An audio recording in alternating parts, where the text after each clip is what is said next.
Banyak orang salah kaprah menilai arti nama Makassar berasal dari kata kasar. Padahal, sejarah penamaan ibu kota Provinsi Sulawesi Selatan ini sangat bernuansa Islami, yakni ditandai dengan mimpi Raja Talo ke-6 di abad ke-16.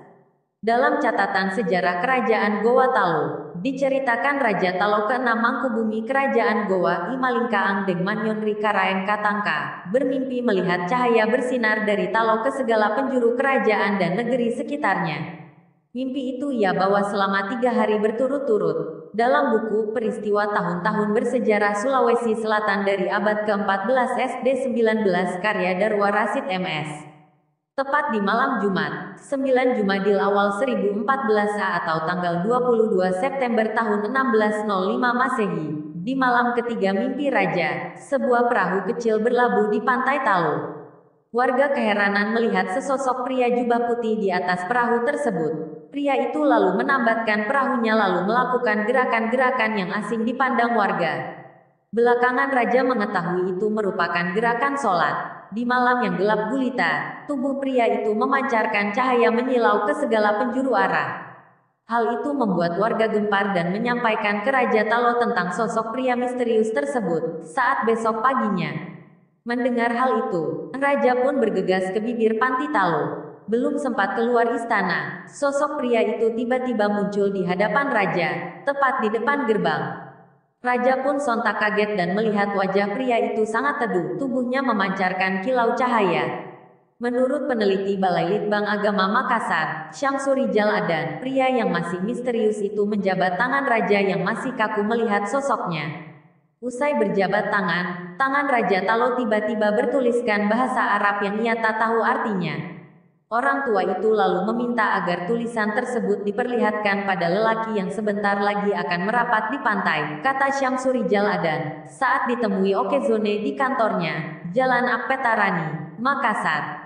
Belum sempat berkata-kata, pria itu menghilang seketika. Raja pun bergegas ke pantai Talo, mengikuti arahannya. Dan benar, seorang pria baru saja berlabuh di pantai. Raja pun langsung mendatangi tamu barunya. Pria itu bernama Datuk Ribandang, ulama penyebar Islam asal Koto Tengah, Minangkabau, saat ini berada di Sumatera Barat. Raja Talo lalu memperlihatkan tulisan Arab yang tertulis di telapak tangannya. Datuk pun menjawab tulisan itu merupakan 2 kalimat syahadat. Raja pun menjadi takjub. Kedatangan Datuk memang untuk mengajak Raja Talo agar menerima ajaran Islam. Pertemuan kedua tokoh ini pun menjadi cikal bakal penyebaran agama Islam di Sulawesi Selatan. Raja Talo menerima ajaran Islam dan berganti nama menjadi Sultan Abdullah Awaludin Awawul Islam Karaeng Talo Tumenangari Agamana. Agama Islam pun menjadi agama resmi di kerajaan. Kisah inilah yang menjadi awal mula nama Makassar.